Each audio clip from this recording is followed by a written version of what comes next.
So, dito nga po mga kalingap mga kaed, si Kalingap Edu may ipinangako pagkatapos ng bahay nila Viancy. So, ano nga ba ito? Yan po yung ating pag-uusapan po mamaya mga kalingap mga kaedsi. Pero bago po natin ipagpatuloy ang video ito sa mga bago pa lang po sa ating munting channel, huwag po natin kalimutang suportahan ng ama ng Kalingap, Kuya Val Santos Matubang at Kalingap Rab. At paunawa, panoorin po muna ang full video bago mag-comment para malaman ang nilalaman nito. So, dito nga po mga kalingap mga kaedsi, may ipinangako nga po itong si Kalingap Edu. Pag natapos nga po ang bahay nila Viancy. So, ano nga ba yung ipinangako ni Kalingap Edu or sinabi nga po sa kanyang live pagkatapos nga po ng bahay nila Viancy. Alam naman natin mga kalingap mga kaedsi na marami po yung mga nagko-comment nga po na sinasabi nga po nila na bakit daw itong si Kalingap Edu ayaw daw po ihatid sundo itong si Viancy nga po araw-araw. So, para sa atin naman po mga kalingap mga kaedsi, hindi naman po pwede na araw-araw po maihatid ni Kalingap Edu itong si Viancy dahil nga po sa kumbaga marami din pong ibang ginagawa itong si Kalingap Edu. Alam din naman po natin na itong si Kalingap Edu ay nag-i-scout din po. At alam po natin kung gaano po kalayo yung mga lugar na pinupuntahan po ni Kalingap Edu para maghanap po ng matutulungan, di ba?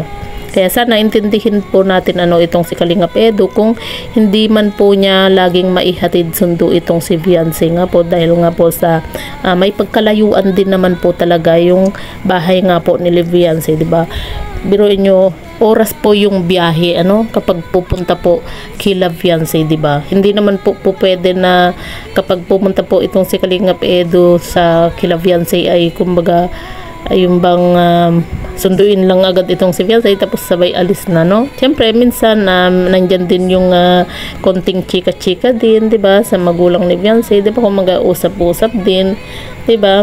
Kaya talagang maiintindihan din po natin itong si Kalingap Edu kung minsan hindi po niya naihahatid sundo po itong si Viancy nga po. Sabi nga po ni Kalingap Edu mga kalingap mga kaedsi, kung napanood niyo po yung live nga po ni Kalingap Edu na humihingi po siya ng pasensya kung hindi po niya naihatid kung hindi po niya maihahatid sundo po itong si Viancy lagi.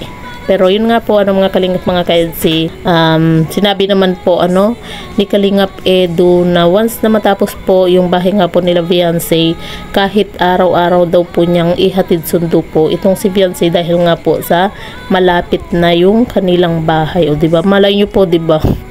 Lagi pong tatambay pa si Kalingap Edu kila Viancy kapag tapos na po yung kanilang bahay, di ba? Kaya sana ngayon po mga kalingap mga kaedsi, intindihin po muna natin itong si Kalingap Edu kasi syempre 'di ba napapagod din naman po 'yan.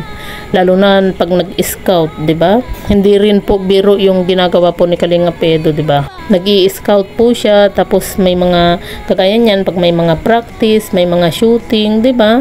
Syempre pagod din po itong si Kalingap Edu kaya nga po may ibang K-boys po na naghahatid din po or nagsusundo dito kaya Viancy minsan pero pag may time naman po si Kalingap Edu, siya rin naman po yung naghahatid sundo dito kay Viancy.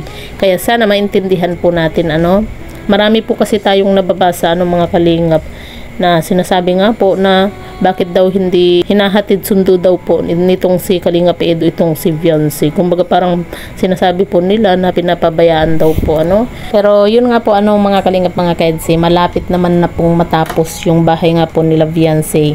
Kaya yung gusto po ng mga ibang viewers nga po na maihatid sundo na po ni Kalingap Edu itong si Viancy araw-araw, matutupad na po kapag natapos na po yung bahay po nila Viancy dahil nga po sa malapit lang po ito.